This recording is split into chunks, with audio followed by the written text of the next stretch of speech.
This is KUGAN CASSIUS for IFL TV in association with MTK Global.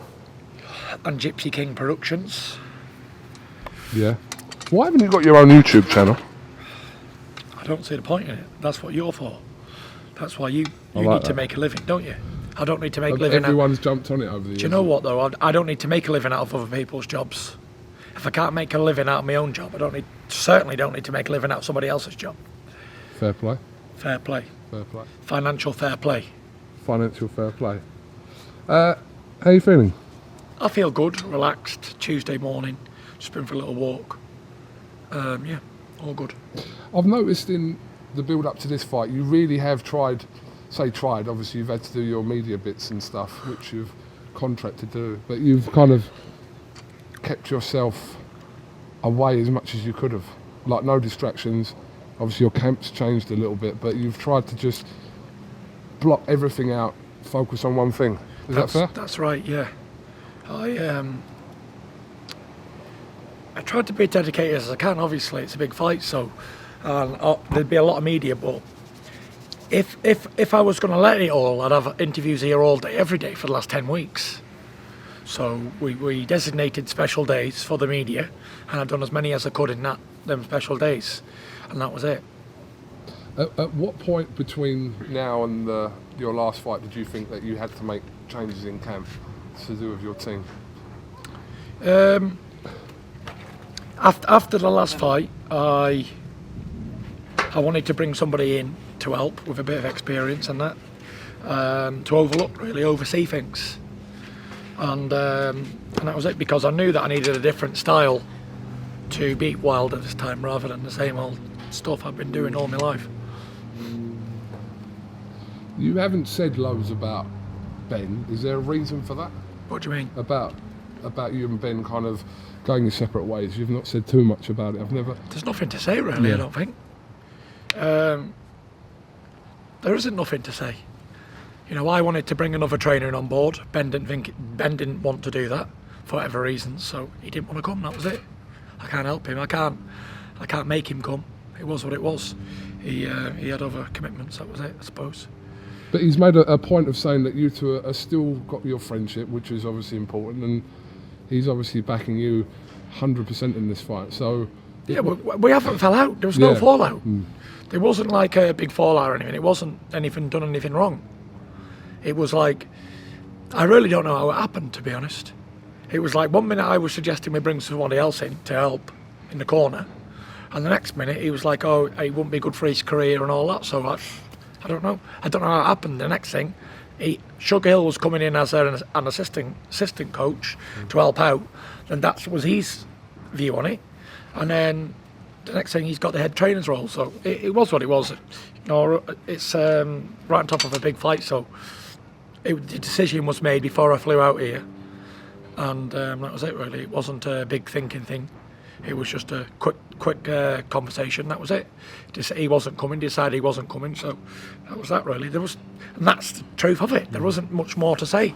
It's not like we've had secret meetings and all that or whatever. But usually when people split, people like to jump on the bandwagon and go, there must have been something that happened, but there hasn't been. And there was actually nothing that happened. It was just that I just wanted to bring somebody else in to help out with a different style, and that was it. And that was it really. Why specifically Sugar Hill? Because we knew him, and I like the idea of what he teaches, what would work in this fight, because there was options last time of landing big shots on Wilder, and I never had the complete balance to throw them. My style has always been making a miss, but then just getting out of the way of them, really, and then I'll have a go then at hitting them, rather than making a miss and boom, hitting big hard shots. So yeah, that's what I wanted to work on this time. Because people kind of assumed, and I saw some comments that you made, that of your... Just hold this interview a minute. Go on. Just picking this back up because King was a bit cold. People assumed because of your kind of relationship you had with Emmanuel Stewart, but you said it wasn't specifically to do with that, was it? He's his own man. He's his own man. Look, Sugar Hill's his own man. I think it's quite unfair to keep mentioning Emmanuel over him all the time, because he's doing the job here, and he's doing his own thing. So yeah, I've been happy with the training camp, to be honest. Coming here, I didn't know what to really expect. Biggest fight in my life. Change of trainers last minute. Change of nutritionists and stuff. And we just got on with it and cracked on, really. Do you believe you've had enough time with Sugar Hill? Yeah, plenty of time. 7 weeks, 5 days by the time the fight comes around. Look, he ain't going to change me as a fighter. I'm going to do what I'm going to do in there. But if he can add to it, all the better. If he can't, he can't. But I'm sure you'll see. I think I've improved a bit. I think I've definitely improved. You believe you've improved over that period that he's been with you? Yeah, and I think you'll see it on Saturday night. I know I can ask you anything because I know you don't shy away from anything. There's a thing that Eddie Hearn put out yesterday to say that he's changed his opinion on who he thinks is going to win the fight because of something he's heard in camp, which no one knows what he's talking about. Could you kind of even think about what he would be talking about? That something's happened in camp suggests that he's changed his mind about who he thinks is going to win the fight. Injury rumours, campfire rumours, that sort of stuff. I've heard it all myself. I've got a bad leg, bad shoulder, bad foot. I've heard it all. Yeah. If it doesn't come from you yourself, then we can take it all with a pinch of salt, surely. Listen, the only thing I know is I'll be fighting on Saturday night. Even if my 2 arms are falling off, I'd be fighting on Saturday night. Don't worry about that. When you've said repeatedly, that you're going to knock him out in 2 rounds, is that truly what you believe in is going to happen and that you're setting out to do? Yeah, that's what I intend on doing. Because the betting man would say that your plan would be to outbox him for 12 rounds. But also, the betting man would also suggest this. You've got a lot more chance of getting knocked out the longer the fight goes. Because the longer you're in there with him, the more odds you're going to get stacked of getting hit once or twice. So you have to cut the odds down. He's got to be taken out quite quickly. You referred the other day to the first fight as one of your easier fights you've had. Yeah. Can you kind of expand on that a little bit? Yeah, I think it was one of the easiest fights, physically, mentally, pace-wise, everything. Obviously, the 2 knockdown shots, 2 were good shots. But for the rest of the fight, it was a pretty easy fight, to be fair. It was one that I was very comfortable in, and I was winning quite comfortable, easy, really. It was actually too easy. It got myself dropped. It was that easy. Like, up until round 9, he didn't land a punch. Didn't land a meaningful punch. And it was like, this is easy, this. Can't be that easy, surely. The next thing, bang, shot behind the head and you're down. That's a little wake-up call. But as for, like, physically a battle or anything like that, it wasn't a tough fight. It was pretty easy, actually. I've had a lot harder fights than that. How many times have you actually watched that fight back? I've never really watched it from start to finish, ever. Really? But I have watched it while I've been on the cross trainer and stuff in the gym, like, the highlights and stuff, when you're warming up and whatever. I usually watch like 10 minutes of highlighting or whatever. When you see yourself in that 12th round, what do you see when you watch that back?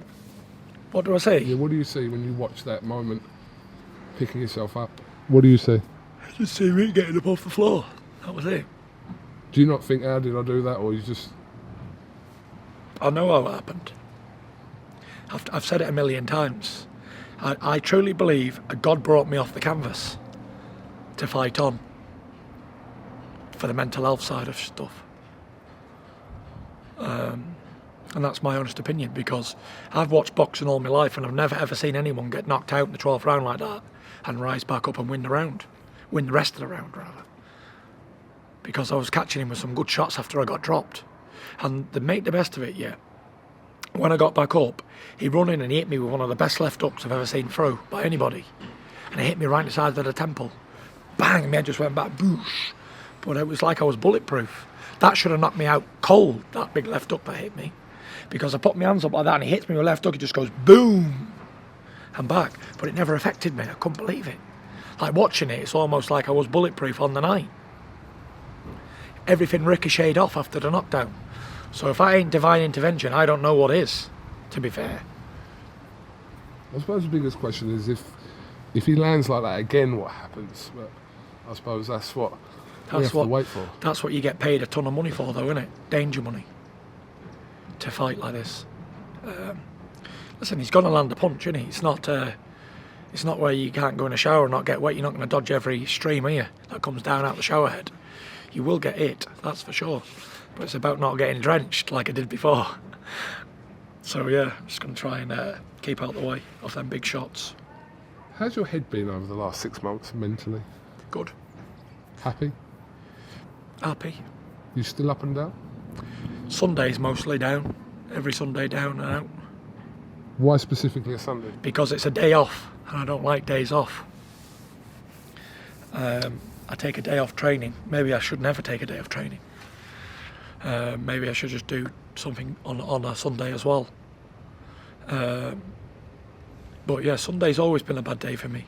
Even if I'm not struggling with mental health on a Sunday, it's always been a terrible day because there's not much to do, is there? And I love Mondays. Monday's my favourite day.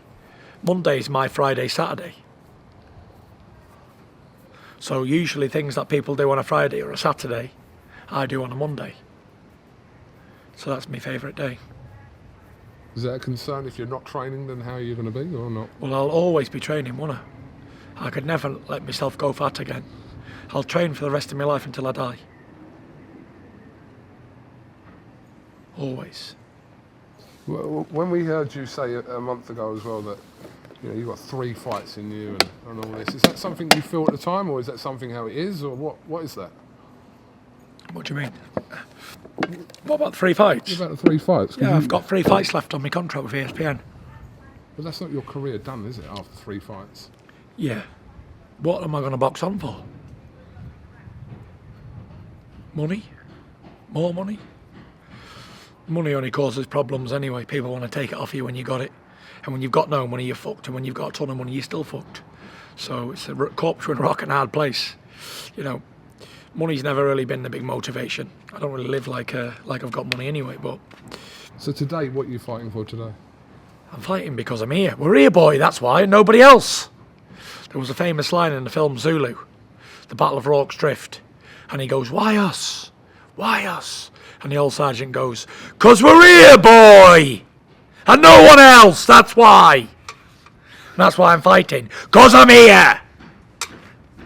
Yeah, I'm fighting because I like fighting, and it's something I've done all my life, and I'm at the top of the tree here, and I'm fighting for who's the best man in the world in this next fight. It's quite a little thing to say, isn't it? See, I've already been the #1 heavyweight in the world, cemented that when I beat Klitschko. But since I've come back, there's always been a little discrepancy on who was actually the best heavyweight. There was 3 monsters, a 3-headed monster. There was me, Wilder and Joshua, all had 3 heads like that ancient Greek dog. And then what happened was, one of the heads got slain. That was Joshua. He got cut off the 3-headed monster, and then 3 became 2. So now it's an argument, who's the best out of us 2. So yeah, now we're going to put it on the line, and on Saturday, in a few days, 2 will become 1. And there will be a #1 heavyweight in the world, again, officially, for the first time since I beat Klitschko in 2015, the end of 2015. So you don't believe that the winner of you and Wilder needs to fight Joshua to cement who's #1? No, Joshua's already been beat. I'm not sure if you was aware of that. I know. A result that he did put right. Yeah, but it was a terrible... It was that bad of a result, yeah, the right doing, that it hasn't even put him back in the mix of being up there for the best, because he's clearly not. Because one, he got knocked out by the little idiot, yeah, the little fat guy, and then he had a rematch and ran away all over the ring, and it wasn't a defining victory, it wasn't a defining win. It was just like a frightened man running away all night. So yeah, he didn't do himself. Even with the victory, he got the win and he rolls on to the next one. But that victory isn't rectifying of what happened to him. So he's almost out of the running for the #1 spot. There's only 2 heavyweights now who's been undefeated for the last 12 years. That's me and Wilder. So on Saturday night, there will be a #1 heavyweight again. And the Ring Magazine's on the line, the Lineal Championship's on the line, and the WBC's on the line. So, and this will be, if I win this fight, or when I win this fight, I'll be only the 2nd man in the history of boxing ever to win the Ring Magazine belt twice. Me and Muhammad Ali. So yeah, not a bad little result. And as for Wilder or Joshua, or anybody else in the division so far, they haven't won the Ring Magazine belt once. So I'm a standalone gangster with that Ring Magazine, yeah, and lineal.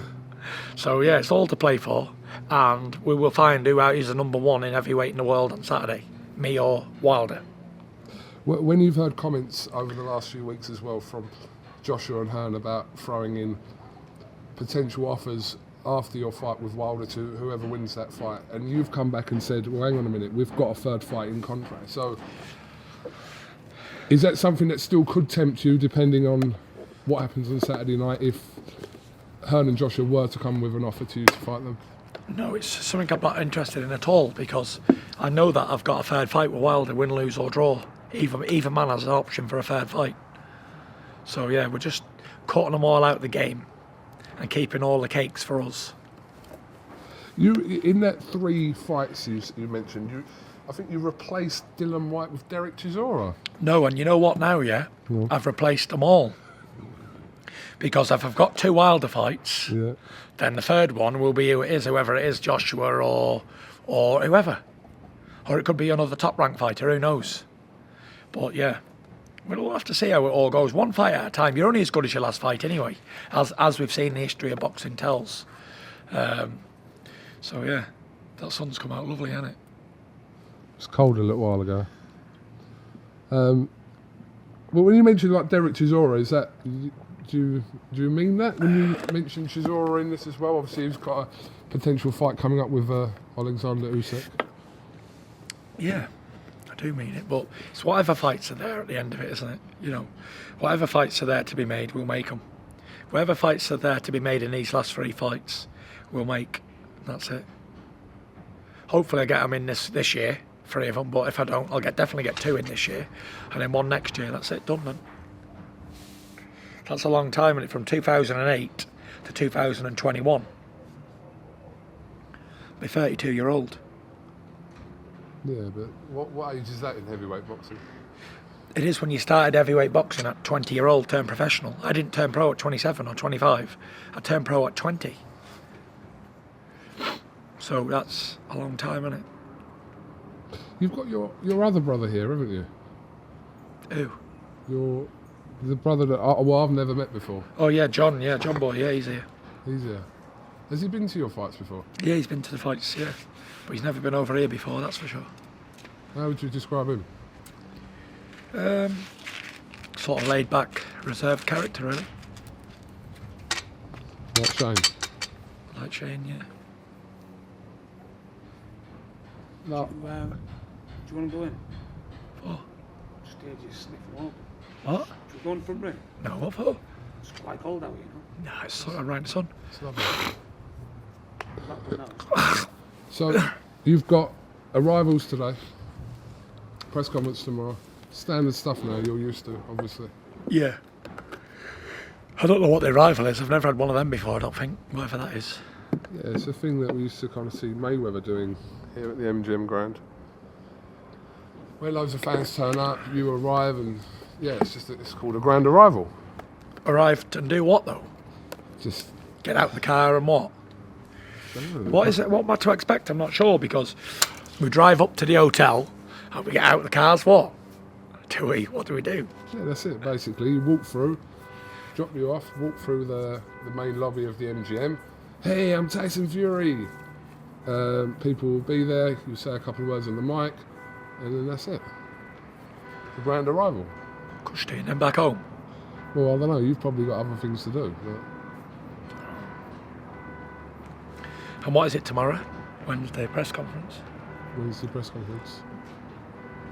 Thursday not much, and then Friday weigh-in, Saturday fight. Sunday not much, Monday home. Yeah. Simple as that. Keep everything nice and simple. So I like it. Are you actually looking forward to the fight, or are you just... I'll be in there when I'm in there, won't I? You know, I've trained hard, I've done everything I should do. And that's it. I'm not going to rush my life away. I'm enjoying the last few days I've got here in Las Vegas. And I'll do the fight Saturday night and go home. Back to reality. Because it's almost like I live 2 different lives, isn't it?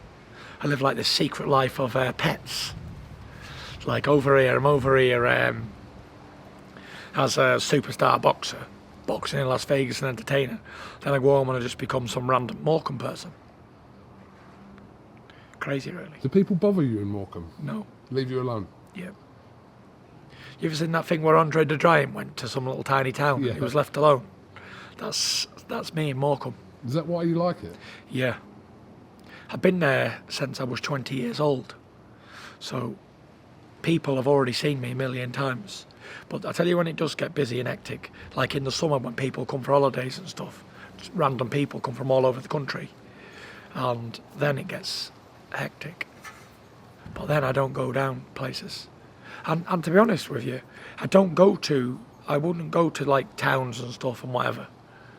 So yeah, I don't get bothered because I do my routine thing where I might go to the petrol station, it's a mile away, or I drop the kids off at school, back, get a coffee. I go to the same sandwich shop every day. That's it really. And then back home, school run again, back home, bit of training at the local gym that I've been to, and everybody knows me, and they know not to take any pictures in the gym or even ask me for pictures in the gym. So that's it really, yeah. People don't realise that your life outside of boxing is quite simplistic, isn't it? You just like... I've just told you what I do. Yeah. I'll get up in the morning, get the kids ready, take them to school. I'll go straight from the school to the gym. So by the time I've dropped them off, it'll be about 9 o'clock in the morning. Go straight there from the school to the gym. I'll do an hour in the gym. And then I'll grab a coffee on the way out. And then I'll go back home, do a few errands, whatever I've got to do, pay a few bills. And then I'll, by the time I've done them few errands and things, I'll have to go back and pick the kids up from school around about 3 o'clock. And then I'll take them to maybe to the sweet shop or to the park or whatever, and then home. And then I'll have my tea around about 5 o'clock, and then the lads will come round for a run at 6. So then every 6 o'clock we'll go for a run, whether it is 3-4 mile, come back, get a shower, get my robe on. That's it, go to bed, wake up the next day and do exactly the same thing. And that's the way I like it, because it keeps me grounded, it keeps me routined, and I've got certain days I do certain things, like every Monday. After the gym and the school run and all that, yeah, I'll go straight and get the car washed at a £10 valet. You know, the mini valets you get for a tenner. So I'll go round there, get me car valeted for 10 quid. That takes around about 45 minutes, 50 minutes. And then I'll go straight from there to the sandwich place, and I'll have like a salad or whatever I'll have. And then that's a Monday. And then after that I'll go home and I'll have a shave all my hair and beard on a Monday. I'll have a shave on a Monday. Drop the kids back, pick the kids back up from school, and then run at night, bed. Next day, Tuesday. Every Tuesday I take the bins to the tip, because where I am, the bin men only come once every 2 weeks. So I'm paying 320 quid a month, and I've got to take the bins away myself, which is absolutely ridiculous. Because although they have these little boxes where you put like bean tins in one and all that, and I can't do all that shite. So all my life I put the rubbish in a black bin bag. I put it in the bin. Yeah, I can't separate all the junk, what glass jars go in there and whatever. I just can't do it. Put everything in the same bag? Yeah, put it all in the bin bag, a black bin bag, tie it up, put it in the bin. You can only get 2 bin bags in a wheelie bin and you're full. So then I have to take it all on the back of a pickup, which I've specially bought to go to the tipping. So I go to the tip twice a week, Tuesday and Thursday, because I've got 5 kids and a wife and me, and whoever visitors to come around, visitors. So there's always a lot of rubbish twice a week. Bags and bags, might 5 bags here, 5 bags there. So yeah, ridiculous really, but it is what it is. So that's every Tuesday and Thursday. I'll do the tip runs, and I've got quite friendly with the guys at the tip, the lads at the tip really. They're all right, decent lads, like hard-working lads. So we have a little bit of crack at the tip, maybe sign a glove that they found on the rubbish or whatever. We have a little search around, see what we can have a look at. You know, last time I was there, yeah, I found these Manchester United portraits. I was like, who the fuck's chucked them away? Big one of Peter Schmeichel, and so I had them out. I'll have that. Took that back. I've got it in my garage. So yeah, you never know what you can find on the tip. It's absolutely fantastic, really. Sometimes. Some people, you know, strange, they throw away the randomest things ever. Like, I got a bike off there not so long ago, yeah? And it was like a granny basher. You know what a granny basher is? Yeah. Like one of them old bikes that had the 3 gears on it, like a rally or something it was called. And it was in perfectly fine condition. And I got it, I put it on the back of the pickup, and I took it home, oiled the chain, put a WD-40 on the chain, yeah, and I give it a new seat and put a new seat on it. It was fine. All the gears worked perfect, everything. And I prefer them 3-gear bikes because you've either got slow, medium or hard. And it's a lot better than having 25 gears on a mountain bike going up and down on the suspension like that there when you're pedalling it. But you still got it now? Yeah. It's a black rally. Granny basher. So yeah, that's my routine. And then Saturday comes. Usually Saturday morning, me and Isaac and I get 5 or 6 lads together. Maybe my dad comes through, or Huey might come, or whoever, Shane comes to drive the van or whatever. And then we do like it's called Lancaster Castle Run, I've nicknamed it. And it's like 4.6 mile, but it's all uphill on the hard road. So that's a really good run. Saturday mornings we'll do that nice and early, get up there, get it done. Takes about an hour. Takes about an hour, yeah. Then we come back down, we'll all have a little breakfast at this place around the corner. It's like a slaughterhouse, but they've got a cafe there here as well. And we all have a breakfast there. And odd occasion we've had a beer as well. If we're celebrating something like last time we was there, Huey completed this run and he'd never done it before, and usually a lot of people always stop on the run. So we went and had a couple of beers as well, a couple of Moretti's after the breakfast in the morning on Saturday. Got absolutely smashed off one beer. And then Saturday I'll usually go home, have a tidy up in the garden or whatever, and that's it really. Maybe do something at night. And Sunday, either Paris will make a dinner at home, a roast, or we might go to the Toby Carvery or something like that for a bit of a roast. Nothing wrong with the Toby Carvery. I love Toby Carvery. On a Sunday it's expensive though, don't you think? It's cheaper in the week. Yeah, it's about £5 in the week, isn't it? It's about £5 for a decent. About £8 on the Sunday, I think. I think it's about 12 quid near me. Is it? Probably more. I don't know. Always costs around about 70 quid to go there, 80 quid for a family. You're going, how many of you are going? 7. Well, there you go. Well, 6 because the baby don't eat anything. But I love the fact you go to a Toby Carvery's. why wouldn't I know, but it's mad. It's like, it isn't mad, but it is kind of thing. We don't have a flash carvery where we live in Morecambe. That is our only carvery. We do have that carvery, the Toby Carvery on the Shrimp Roundabout. What other carveries is there? I use a place called the Morecambe Hotel. It's like a nice pub that's been done up, spent a right few quid, and a really nice place to go. And they do a good Sunday dinner. About a tenner it is. Good, really good roast though. That's only 2 places I think I'd go for a roast really, or the cattle shed market that I use. What I just said, they do a decent Sunday dinner as well, but it's a bit of a mission driving all the way up town. It's like 3 miles away, so I don't really go. You got to go through the town, all that traffic, one-way system and all that. So I tend to use the ones local. That's it really. Monday and beginning of the week and coming to the end of the week, I'll have a shave on my hair. And that's it. I just like to just live normally. That's it. That's 7 days of Tyson Fury. Yeah, and literally, in past times gone by, I'd usually be making trips over to my dad's to see the boys and whatever, but Shane can vouch there. I'm never there anymore, Shane, am I? No. Because it messes me routine up. See, if I do my gym in the morning and I go over to Manchester all day and then come back, I don't feel like going for a run at night. And it's easy to stick to my diet and stick to everything, my routine, when I'm at home doing it. And I never used to have that life at all because I was always up here and everywhere, bopping back and forward, doing stuff and that. But now I realise that this age, it took me this time to realise that I like to do simple things and just live a normal life and try and stay out of the way of everybody and try and keep low profile. Then I'll do bits and pieces. We'll have days off. We might meet up, like Shane come over the other week, a few months ago, and we all went for a bit of Italian food in the town, local Italian that's been there since 1970, same owners. And it's my local place where I go like once a week, maybe Thursday, once every 3 weeks or something. And we had a couple of Peronis in there, Shane, didn't we? A couple of bottles of Peroni with an Italian. It was nice. And then the next day, me and Shane got in the car and we drove up to Windermere, and we ended up going on a 12-mile hike through the lakes. It was absolutely amazing. One of the best days I've ever had in a long time. I had a pair of trainers on, yeah, like not walking trainers. Like I think they're like my mother-in-law got me a pair of Armani trainers, like for my birthday or something, yeah, brand new. And I went, and I'm telling you, I had blisters and my toenail fell off. I walked that far. We walked 12 mile on like heavy terrain in a pair of like smart shoes.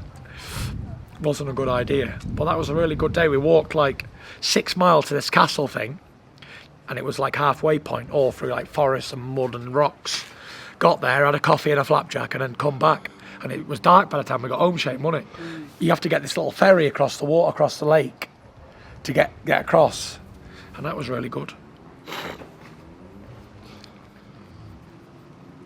I love hearing all this stuff anyway. It's just normal stuff to you, but to hear you talking about it is quite, yeah. Before we finish, can I just get your opinion on some potential fights coming up? Is that all right? Yeah. I'll give you my best opinion. Billy Joe looks set to land this Canelo fight. It looks. Obviously, Callum Smith's still there, but it looks like it could go to I hope Billy Joe gets it because, you know, Billy Joe's been around a long time and he's been trying to fight Canelo for years, and Golovkin. Years ago, he's been trying to make them fights and they wasn't never made. So I'd like to see Billy Joe get his shot. And if it's going to be here in Las Vegas, Cinco de Mayo, it's going to be an absolutely fantastic weekend as well. Can he beat him?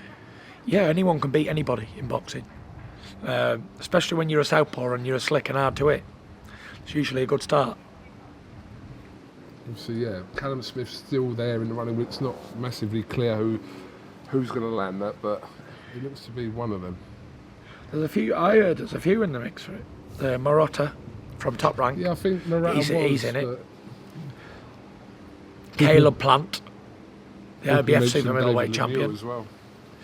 I think that Canelo would rather go for someone who's got a belt rather than someone who hasn't. So Caleb Plant, Callum Smith, Billy Joe, or Marotta, whatever his name is. So yeah, there's a few in the mix. Good for one of our boys to get it, wouldn't it? Yeah, it would be.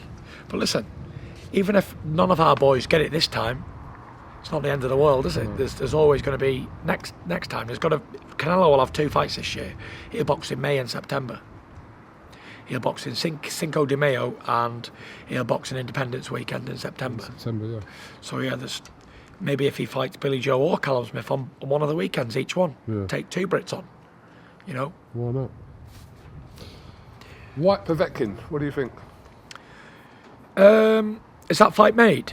It's being talked about. Well, yeah, quite heavily. I think it's going to be announced very soon, by the looks of it. Obviously, Andy Ruiz was in the running to fight Dylan Whyte, but I don't think the offer was enough for him, so it looks like Povetkin. Povetkin's an old wily character, and you can't write him off because although Michael Hunter was a lot better boxer than him and sharp and slick and speedy, he seemed to come back really well in the second half of the fight. And even though he was hurt in round 1 and he's been knocked down multiple times in fights, Povetkin, he seems to he's a real warrior, that man. 40, I don't know if he's 41 or 40, but I know he's quite long in the tooth for a sportsman. And he always does well with people similar size to him. So that's an interesting fight, for sure. I think it's a good fight. Who do you favour in that fight? You'd have to favour Dylan Whyte because he's younger and fresher and he's got less mileage on the clock. But the other man's much more experienced and boxed on a higher level completely. There's no doubt about that. So yes, pick him really. You said before that you have a little bit of sympathy for Dylan Whyte's situation. Is that still the case? I think he's boxing, he's making money and he's doing his thing. So, you know, Rome wasn't built in a day. So he'll eventually get a shot at something. But in the meanwhile, he's still going to make good money and he's still going to fight good names. So yeah, enjoy the ride while you can. That's for sure. Usyk Chisora? From what I'm hearing, Usyk's pulled out and he don't want to fight. And he didn't want to fight Carlos Takam either. So yeah. Well, from what we understand, that's just been put back to May. It was obviously meant to happen at the back end of March, but it looks like it's just being put on hold for a minute till May. Why? I think it's come from Usyk's team. Not quite ready. Let's just assume the fight is going to happen. What do you think? I'd love to see Derek win it. Love to. And I think it's a very winnable fight for him because Usyk hasn't fought anybody at heavyweight yet, and he don't like pressure. Marius Bradis gave him a very good fight, and he was just a small version of Derek Chisora, really, smaller. So yeah, I think if Derek roughs him up, gets in there, throws everything at him, I'd love to see him win. But the other thing is, Usyk's a master southpaw boxer, slick as anything. And if Derek Chisora can't make him stand still, then he's going to lose a landslide on points or a late stoppage. But if he does stand and fight, if he can make him stand, then I'd have to fancy Del Boy to knock him out. Dubois Joyce. That's a good fight. Very good fight, yeah. That is a good fight. And I've changed my mind on this fight a few times. You know, I've sparred both lads, don't forget, yeah. They both have their qualities and they both have weaknesses. They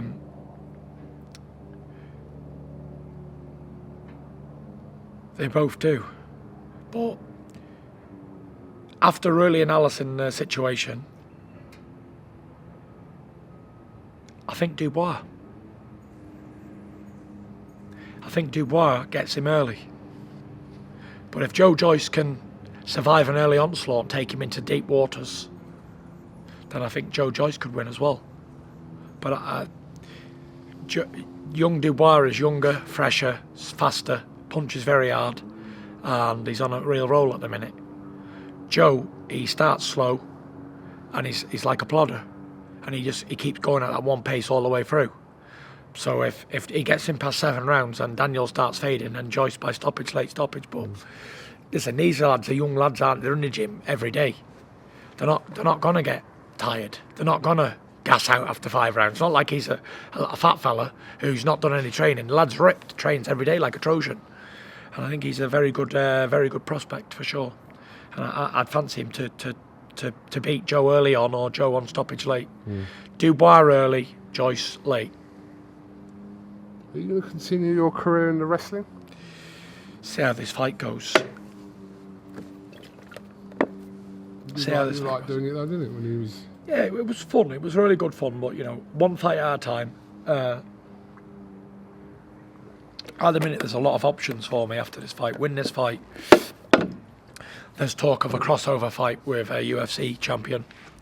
I can do the wrestling. I could do anything after this fight. There's so much availability and options open. I'll have to assess the situation after the fight, really. I've not really thought about anything else other than winning this fight. That's it. It's the only thing I'm concerned about. Nothing else matters after Saturday night. Then I'll think about what I want to do and where I want to go. How's your sparring been for this camp? I've had best sparring I've ever had, to be fair. I've had young David Adelaide, which I think he's going to be a very good prospect. Yeah. I highly rate him. He's a quick learner and he's tough and strong. He reminds me of Dylan Whyte 10 years ago. He's good. And then I've had Big George, Fox, Don's son. Yeah, I really like him as well. He's a good boxer and tall. He's got that size and he's got quick hands. Believe it or not, I think he's a good prospect as well. And I've had Jordan Thompson. He's 6'7". Pretty much cut and carve of Deontay Wilder with better form. I really like Jordan as well. Jordan punches as hard as any heavyweight in history I've ever fought. He's a sheet of muscle, whatever he is, 15 stone or whatever. I think he can do something as well. He's undefeated in 10 fights. I've had really good sparring, and I've had an American as well called Jared Ennis. Not Jared Ennis. Jared... What's his name? Close Ennis. No. Jared...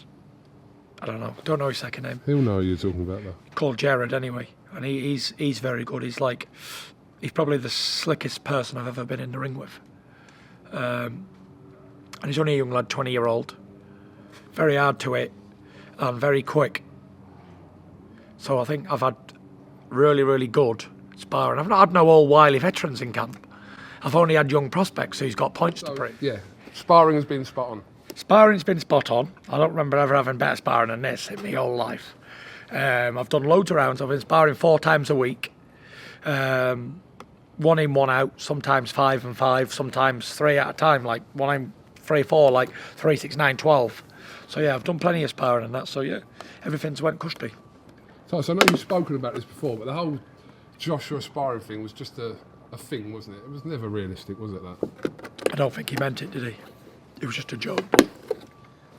It was what it was.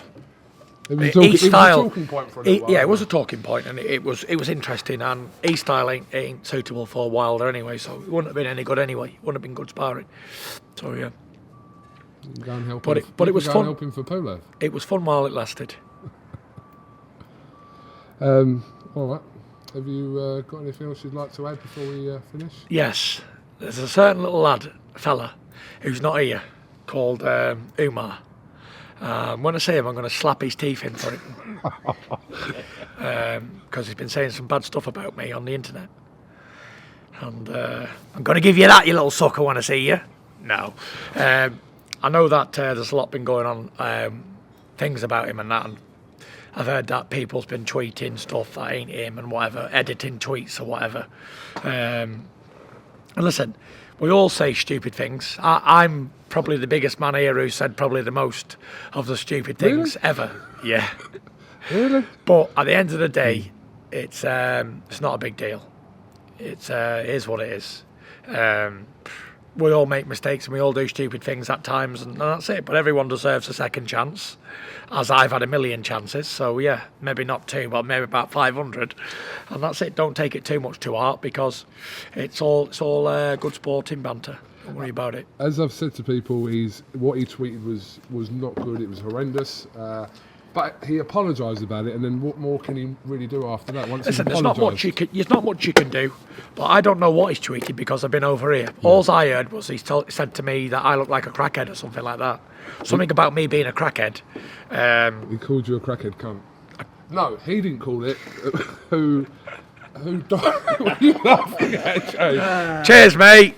He didn't tweet that. That's the edited tweet that was done. I believe him, mate. He told me he didn't tweet that to you. I'm not bothered. I've been called much worse than a crackhead before in my life. Don't worry about that. But listen, I can't speak for other people. I can only speak for me. Yeah. On my behalf, I'll forgive you for what you said about me. This shit don't happen twice. It happens once. He never said it, but okay. But whatever, yeah. But I can't speak for anybody else. I can only speak for me. What he said. Fury? What he said about me. Yeah. I'll forgive him. If he said it. If he said it. Okay. But what he said about other people, I can't vouch for them. Fair play. Fair play. But that's that. What else? Do I have anything else to say? Think about it. I do. I just want to say that on the eve, not on the eve, but on fight week of the biggest fight in the last 50 years. How long has it been since Frazier and Ali boxed in 1971? 71, 50 odd years. So it's been 49 years. It's been 50 years nearly since we've seen a fight of this magnitude in the heavyweight division. So I just want to say, I just want to stand up, take a bow. I just want to stand up here. I'm going to stand up and take a bow, because I've set up the biggest fight the last 50 years, and you're all welcome Saturday night to tune in or come and watch it, whatever. But I just want to give myself a pat on the back for stepping up to the plate and delivering the biggest heavyweight fight the last 50 years against two undefeated champion versus champion, both undefeated, both in the prime of their lives. Big respect to Deontay Wilder for stepping up to the plate, because there's a lot of other heavyweights out there who didn't want to risk everything, put everything on the line. And that's it. Big shout out to every person who's coming over to see me. I know I've got fans coming from England, Ireland, Scotland, Wales, Australia, New Zealand, America. This place will be pro Fury on Saturday night. Fury is on fire, and I'm going to give it my best shot. I'm going to do everything in my power to get rid of him in this fight. And then I'm going to do everything in my power to go out and get absolutely smashed with all the fans. Me and Shane, we made a deal. When we win this fight, we're going to end up sleeping in the bushes in Las Vegas. And Andy's going to come too. Really? Passed out in the bushes. Passed out in the bushes like that. Any specific bushes, or doesn't it matter? Shane probably be bummed by an homeless man or something. No comment. But it's going to be an epic weekend, and we're going to paint the town red. Sin City, here we come, because I can't remember a bigger heavyweight fight than this, and we've joined two of the biggest TV networks in the world, ESPN and Fox, are doing a joint venture. So we've also set a precedent here, me and Wilder, because it's never been done before. And we've got two rival promotional outfits, the two biggest in America, Top Rank and PBC, doing a joint venture as well. So, you know, we made it happen. So yeah, big respect to all the boys who made this happen, and let's get ready to rumble for sure. And shout out a couple of your sponsors, obviously. I know they play a big part to you. Yep, big shout out all my sponsors: Lund Group, Wow Hydrate, Marbella.co.uk, Impact Insurance, Applied Nutrition. Have I missed any? MTK. Hey? MTK, no? Big shout out Gold Star Promotions. What else have we got on there? Style Landscapes, that. Yeah, big shout out Style Landscapes, and big shout out to the management group, my management group, MTK Global. Always done a good job with me, and here we're on the biggest stage in the world, doing the biggest fight in the world. So yeah, fantastic.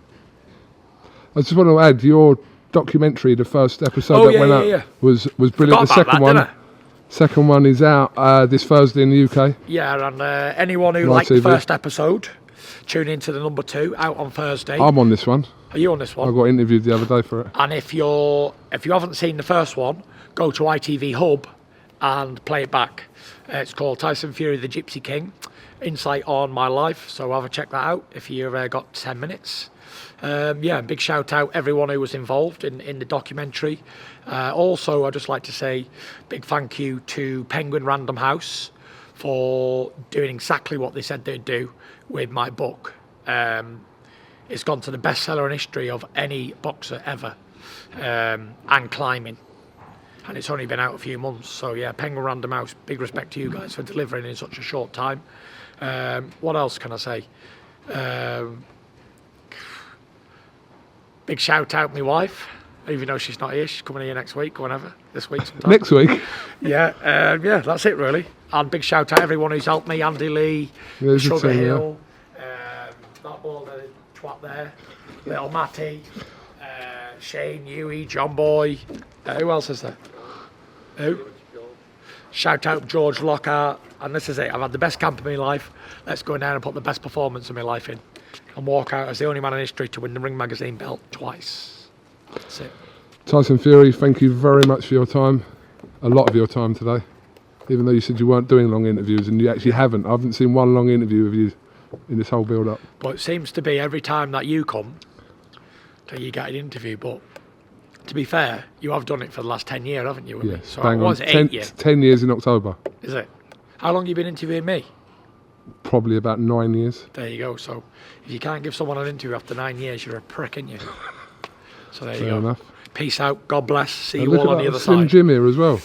Shane's lost over 3 stone, he has. Looking well, Shane. Yeah. Cheers. Right, go on. Tyson, thank you very much. See you in a bit. Top man.